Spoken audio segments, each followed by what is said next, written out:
नमस्कार दोस्तों, UP exam पाठशाला में आपका फिर से स्वागत है। आज हम एक इम्पॉर्टेंट टॉपिक जो यूपी ट्रिपल एस लेखपाल के एग्जाम में आने वाला है वो पर्यावरण, उसके कुछ महत्वपूर्ण प्रश्नों को हल करेंगे जो कि ये 85 के आसपास हैं। तो वीडियो में आप अंत तक बने रहिए। अंत तक आपको बहुत ही चुनिंदा और बहुत ही बेहतरीन प्रश्नों को देखने को मिलेगा जो कि आपके एग्जाम में लाभकारी होगा। जरूर ही आपको एक दो प्रश्न देखने को जरूर मिलेंगे। तो आइए शुरू करते हैं पहले प्रश्न से। पहला प्रश्न है, पर्यावरण शब्द किन दो शब्दों से मिलकर बना है? तो ये बना है परि और आवरण शब्द से मिलकर। पर्यावरण के अजैविक घटक में कौन सा शामिल नहीं है? तो इसमें आप देखेंगे ऑप्शन मृदा है, पौधे हैं, जल है, वायु है। तो पौधे जो हैं वो अजैविक घटक में नहीं आते हैं। पारिस्थितिकी शब्द का प्रयोग सर्वप्रथम किसने किया था? पारिस्थितिकी शब्द का प्रयोग सर्वप्रथम किया था अर्नेस्ट हैकल ने। पारिस्थितिकी तंत्र शब्द का प्रयोग सर्वप्रथम किया था किसने? एजी टॉन्सले ने किया था। पर्यावरण जैविक घटक कौन सा है? जैविक घटक कौन सा है? तापमान है, प्रकाश है, कवक है या फिर आर्द्रता है? तो कवक जैविक घटक है। हरे पौधे जो अपना भोजन स्वयं बनाते हैं वो क्या कहलाते हैं? वो स्वपोषी कहलाते हैं, यानी उत्पादक कहलाते हैं। पारिस्थितिकी तंत्र में ऊर्जा का प्रवाह कैसा होता है? पारिस्थितिकी तंत्र में ऊर्जा ही एक ऐसी चीज है जिसका प्रवाह एक दिशी होती है, यानी यूनिडायरेक्शनल होता है। 10% नियम किसने दिया था? 10% नियम दिया था लिंडमैन ने। एक पोषण स्तर दूसरे पोषण स्तर में कितनी ऊर्जा स्थानांतरित होती है? तो यही 10% का नियम है। 10% इस ऊर्जा एक पोषण स्तर से दूसरे पोषण स्तर में स्थानांतरित होती है। मृत जीवों को सड़ा गलाकर मिट्टी में मिलाने वाले जीव को क्या कहते हैं? तो सबको पता है, डीकम्पोजर कहते हैं। निम्न में से कौन पृथ्वी की सफाई कर्मी कहलाता है? पृथ्वी का सफाई कर्मी कौन कहलाता है? तो ये ऑप्शन में गिद्ध है, शेर है, हिरण है और खरगोश। तो गिद्ध जो है पृथ्वी का सफाई कर्मी कहलाता है। टिड्डा यानी टिड्डा जो ग्रास होपर है वो खाद्य श्रृंखला में किस स्तर पर आता है? तो ये प्राथमिक उपभोक्ता है। ऊर्जा का पिरामिड सदैव कैसा होता है? ऊर्जा का पिरामिड सदैव ऐसा होता है, उल्टा होता है, सीधा होता है, या फिर पहले सीधा होता है फिर उल्टा हो जाता है, या फिर अनियमित होता है? तो ऊर्जा का पिरामिड जो होता है वो सीधा होता है। किस पारिस्थितिकी तंत्र में जैव भार यानी बायोमास का पिरामिड उल्टा बनता है? वन में, घास के मैदान में, तालाब में या मरुस्थल में? तो तालाब में उल्टा बनता है। एक पेड़ में पारिस्थितिकी तंत्र में संख्या का पिरामिड कैसा होगा? एक पेड़ की पारिस्थितिकी तंत्र है, उसमें संख्या का पिरामिड जो है वो कैसा होगा? सीधा होगा, उल्टा होगा, आयताकार होगा या समानांतर होगा? वो उल्टा बनेगा। विश्व में सर्वाधिक जैव विविधता कहाँ पाई जाती है? तो भूमध्य रेखा के पास पाई जाती है। भारत में सर्वाधिक जैव विविधता किस क्षेत्र में पाई जाती है? तो वो पश्चिमी घाट में पाई जाती है। शांत वैली किस राज्य में स्थित है? केरल राज्य में स्थित है। भारत में कुल जैव विविधता हॉटस्पॉट पॉइंट कितने हैं? 4 हैं। रेड डेटा बुक कौन जारी करता है? IUCN जारी करता है। रेड डेटा बुक में किन जीवों का विवरण होता है? संकटग्रस्त जीवों का विवरण होता है। भारत में कौन सा क्षेत्र जैव विविधता का प्रवेश द्वार कहलाता है? अंडमान निकोबार नहीं होगा। इसमें जो पूर्वोत्तर भारत है वो जैव विविधता का प्रवेश द्वार कहलाता है। नेक्स्ट क्वेश्चन है, अम्लीय वर्षा के लिए मुख्य रूप से कौन सी गैसें जिम्मेदार हैं? तो SO2 और NO2 जो है अम्लीय वर्षा के लिए जिम्मेदार है। ताजमहल के आगरा के पीले पड़ने के कारण का मुख्य कारण क्या है? तो मथुरा की रिफाइनरी से निकला SO2 ही उसका मुख्य कारण है। वायु प्रदूषण का सबसे अच्छा प्राकृतिक सूचक कौन सा है? वायु प्रदूषण का सबसे अच्छा प्राकृतिक सूचक शैवाल, कवक, लाइकेन या फिर मॉस? तो लाइकेन सबसे अच्छा सूचक है वायु प्रदूषण का। ग्रीन मफलर किस प्रदूषण से संबंधित है? ग्रीन मफलर ध्वनि प्रदूषण से संबंधित है। इसमें रोड के किनारे जो पेड़ लगाए जाते हैं उन्हें ग्रीन मफलर बोलते हैं। जल प्रदूषण को मापने की क्या इकाई है? जल प्रदूषण को किससे नापते हैं? जल प्रदूषण को BOD से नापते हैं, COD से नापते हैं, या फिर दोनों से ही नापते हैं। जल प्रदूषण को हम BOD से नापते हैं, यानी biological oxygen demand. Blue baby syndrome पानी में किसकी अधिकता से होता है? ब्लू बेबी सिंड्रोम पानी में नाइट्रेट की अधिकता से होता है।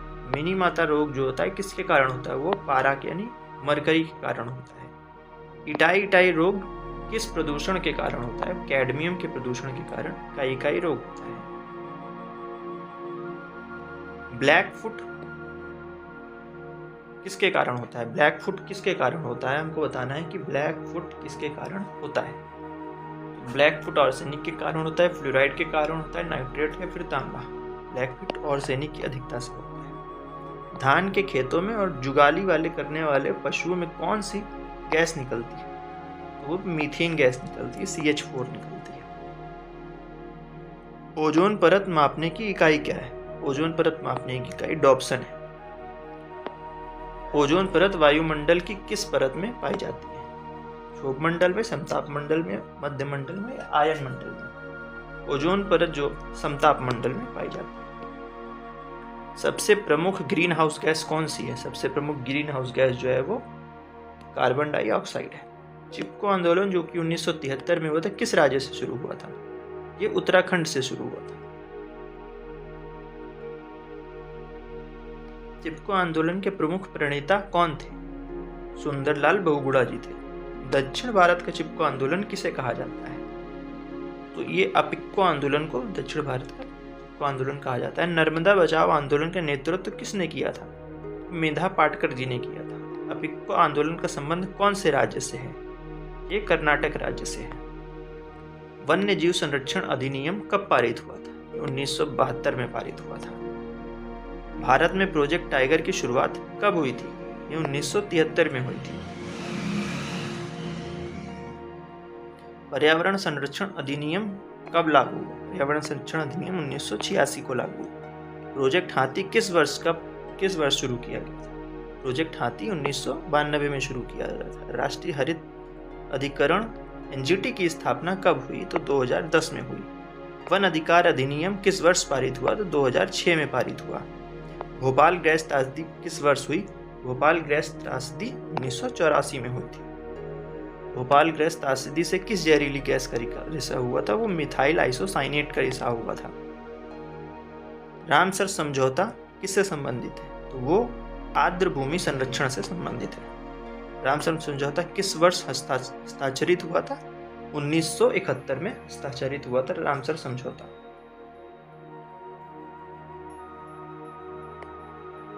विश्व आर्द्र भूमि दिवस कब मनाया जाता है? तो 2 फरवरी को विश्व आर्द्र भूमि दिवस मनाया जाता है। विश्व पर्यावरण दिवस कब मनाया जाता है? विश्व पर्यावरण दिवस 5 जून को मनाया जाता है। ओजोन परत संरक्षण के लिए कौन सा प्रोटोकॉल हुआ था? वो मॉन्ट्रियल प्रोटोकॉल हुआ था। क्योटो प्रोटोकॉल का उद्देश्य क्या था? क्योटो प्रोटोकॉल का उद्देश्य ग्रीन हाउस गैसों में कमी था। विश्व ओजोन दिवस कब मनाया जाता है? विश्व ओजोन दिवस 16 सितंबर को मनाया जाता है। अंतर्राष्ट्रीय बाघ दिवस कब मनाया जाता है? तो 29 जुलाई को मनाया जाता है। विश्व जल दिवस कब मनाया जाता है? विश्व जल दिवस 22 मार्च को मनाया जाता है। विश्व पृथ्वी दिवस ये 22 अप्रैल को मनाया जाता है। अंतर्राष्ट्रीय जैव विविधता दिवस ये 22 मई को मनाया जाता है। इसको याद रखना, 22 मार्च, 22 अप्रैल और 22 मई। विश्व जनसंख्या दिवस कब मनाया जाता है? 11 जुलाई को मनाया जाता है। भारत का सबसे पुराना राष्ट्रीय उद्यान कौन सा है? तो जिम कॉर्बेट नेशनल पार्क सबसे पुराना राष्ट्रीय उद्यान है। काजीरंगा जिम कॉर्बेट ही नेशनल पार्क सबसे पुराना राष्ट्रीय उद्यान पार्क है। एक सींग वाले गेंडे के लिए प्रसिद्ध राष्ट्रीय उद्यान कौन सा है? वो है काजीरंगा। एशियाई शेरों का एकमात्र निवास स्थान जो है गिर राष्ट्रीय उद्यान है। विश्व का एकमात्र तैरता हुआ national park cable Lamjao Manipur में।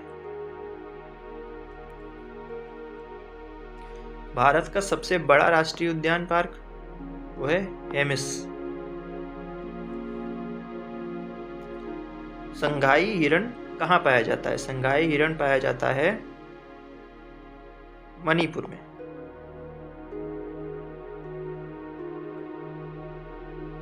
भारत में प्रोजेक्ट चीता के तहत किस देश से चीते लाए गए थे? तो नामीबिया से लाए गए थे, ऊनो नेशनल पार्क में। कश्मीरी हंगुल स्टैग किस नेशनल पार्क में पाए जाते हैं? तो दाचीगाम में पाए जाते हैं। बर्ड मैन ऑफ इंडिया किसे कहा जाता है? बर्ड मैन ऑफ इंडिया कहा जाता है सलीम अली को। वाटर मैन ऑफ इंडिया किसे कहा जाता है? वाटर मैन ऑफ इंडिया कहा जाता है राजेंद्र सिंह को। टाइगर मैन ऑफ इंडिया किसे कहा जाता है? टाइगर मैन ऑफ इंडिया कहा जाता है कैलाश सांखला को। फॉरेस्ट मैन ऑफ इंडिया किसे कहा जाता है? तो वो है जादव पायेंग। उत्तर प्रदेश का राज्य पक्षी कौन सा है? सारस उत्तर प्रदेश का राज्य पंछी है। उत्तर प्रदेश का राज्य पशु कौन सा है? उत्तर प्रदेश का राज्य पशु बारहसिंगा है। उत्तर प्रदेश का राज्य पुष्प कौन सा है? तो पलाश जो है उत्तर प्रदेश का राज्य पुष्प है। उत्तर प्रदेश का राज्य वृक्ष अशोक है। उत्तर प्रदेश के कुल कितने टाइगर रिजर्व हैं 2025 के अनुसार? तो उत्तर प्रदेश में 2025 के अनुसार कुल 4 टाइगर रिजर्व। उत्तर प्रदेश में सबसे नया चौथा टाइगर रिजर्व रानीपुर में है, जो कि चित्रकूट में। बब्बर शेर सफारी उत्तर प्रदेश के किस जिले में स्थित है? तो इटावा में स्थित है।